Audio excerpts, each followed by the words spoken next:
சாப்பிடாத மாதிரி தெரியல. அவ சொன்னா, இதுக்கு தான் உங்ககிட்ட வாய் கொடுக்க கூடாது, இப்படி ஏடா கூடமா ஏதாவது பேசுவீங்க அப்படின்ட்டு அப்படி போயிட்டா.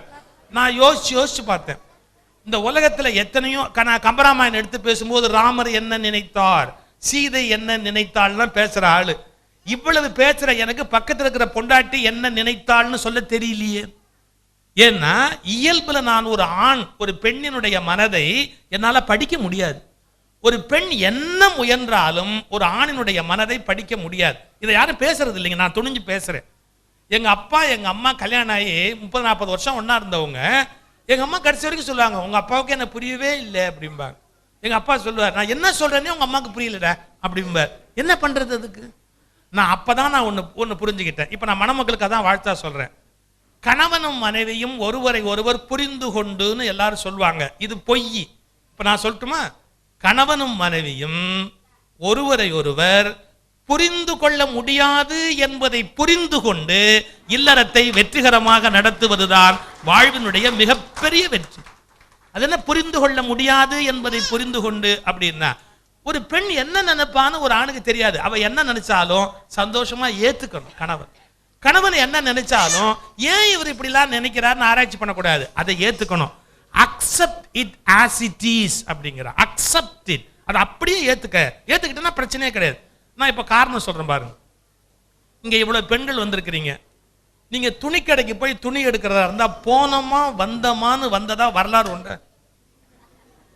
பாதிக்கப்பட்ட ஆண்கள்லாம் பரிதாபமா தலையாட்டுறாங்க. ஒரு துணி கடைக்கு போய் நீங்க போனோமா வந்தமான்னு அப்படி வேணா எடுத்தா மாமியாருக்கு எடுக்கலாம், போனோமா வந்தமான்னு. ஏன்னா அவங்களுக்கு எது கட்டினாலும் அழகா இருக்கும் அப்படின்னு உங்களுக்கு ஒரு அபிப்பிராயம், அதனால போனோமா வந்தமான்னு எடுக்கலாம். உங்களுக்கு எடுக்கிற போது போனமா வந்தமான்னு புடவை எடுத்ததா ஒரு பொண்ணு வரலாறு உண்டு கிடையாது. அந்த கடைக்காரன் சொல்லி இதை எடுத்து போடு, பச்சை இவ்வளவு பச்சை வேண்டாம், இதை விட லைட்டா இதை விட டார்க்கா. அவன் எங்க போவான்? இதை விட லைட்டா இதை விட டார்க்கா அப்படின்னா அவன் எங்க போவான்? அதை விட பியூட்டி. அதுக்கப்புறம் அதுல ஒரு புள்ளி இருக்கணும் அப்படிம்பாங்க. அவன் இவ்வளவு பெரிய புள்ளி இருக்கக்கூடாது, ஏன் இவங்களே பெரும் புள்ளி, அதனால இவங்களுக்கு பெரிய புள்ளி அதுல இருக்கப்படாது, சின்ன புள்ளியா பாருப்பா அப்படிம்பா. பார்டர், முந்தான, டிசைனு சின்ன மெல்லிசா இல்லையா, இன்னும் கொஞ்சம் பெருசா இல்லையா, அவன்கிட்ட என்னென்ன இல்லையோ எல்லாம் கேட்பாங்க. அவன் 500 புடவை காமிச்சதுக்கு அப்புறம் இவங்க சொல்லுவாங்க, ஏன்பா வேற புடவையே இல்லையா?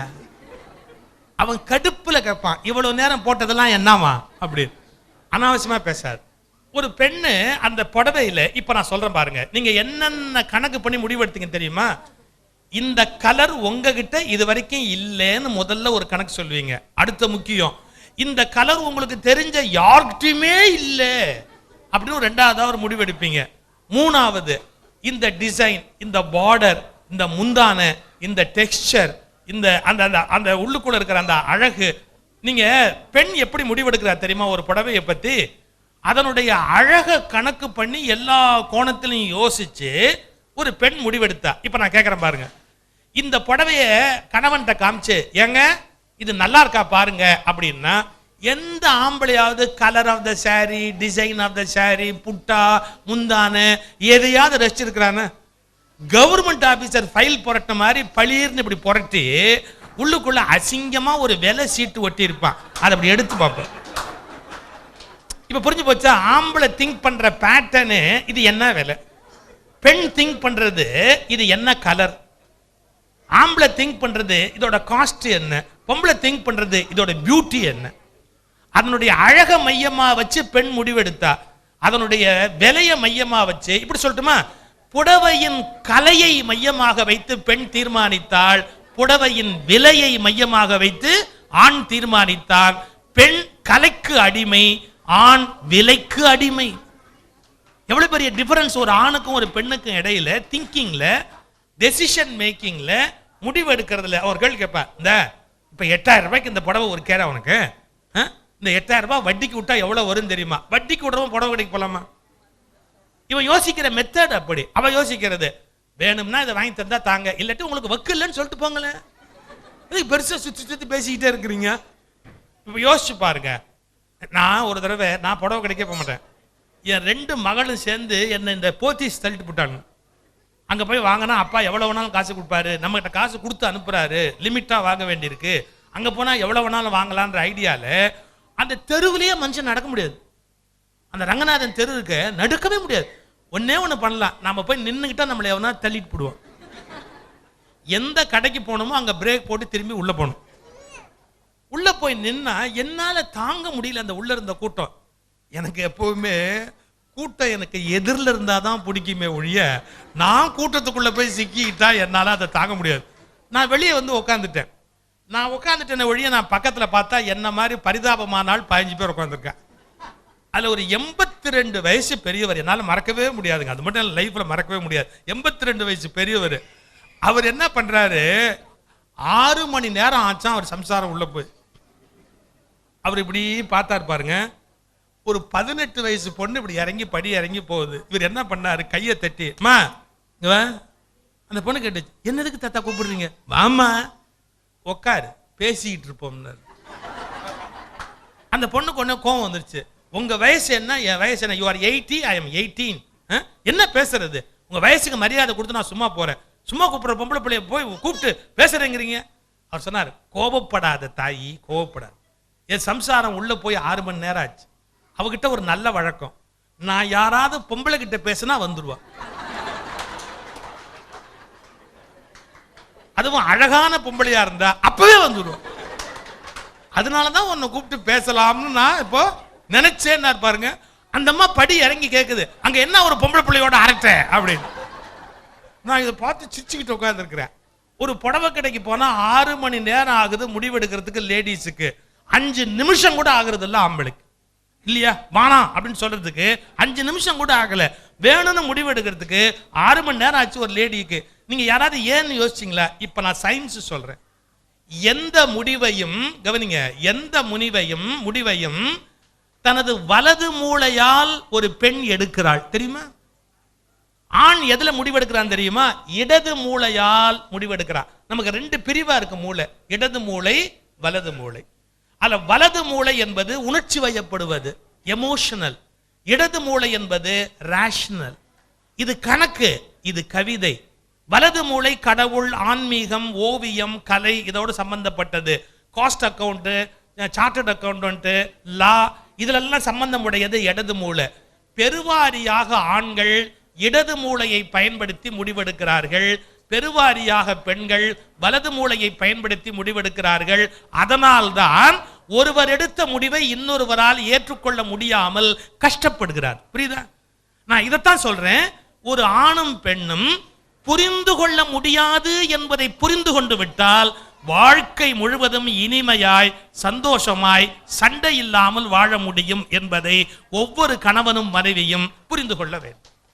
இது ஒரு பெரிய சீக்ரெட். அதை அப்படியே ஓபன் பண்ண என்ன பண்ணணும்? ஒய்ஃப் என்ன நினைக்கிறாளோ அவ அப்படித்தான் நினைப்பா. ஒரு பெண்ணோட இயல்பு அப்படித்தான் நினைப்பா. அப்படி ஒரு ஆண் அவர் அப்படித்தான் நினைப்பாரு. அப்படிங்கிறத ஏற்றுக்கொண்டா வாழ்க்கை ரொம்ப இனிமையா இருக்கும்.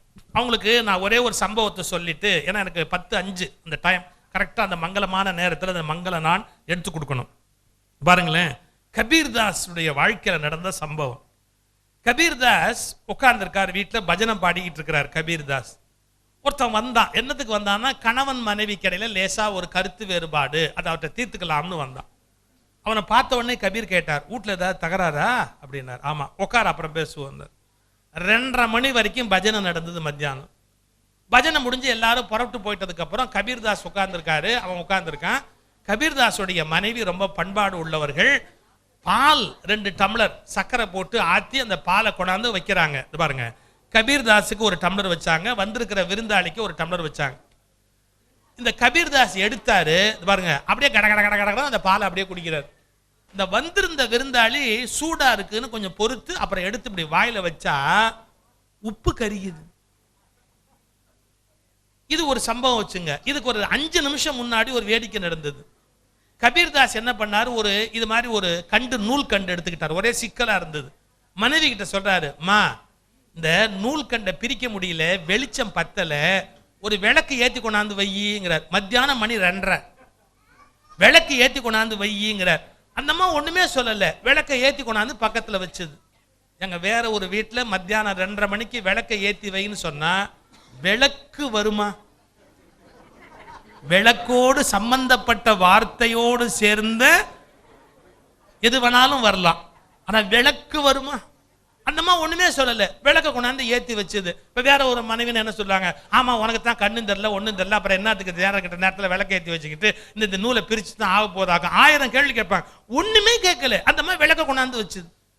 அந்த பால்ல அது சர்க்கரை நினைச்சு உப்பு போட்டிருக்குது பாருங்க, அந்த கபீர்தாஸ் அப்படியே குடிச்சார்.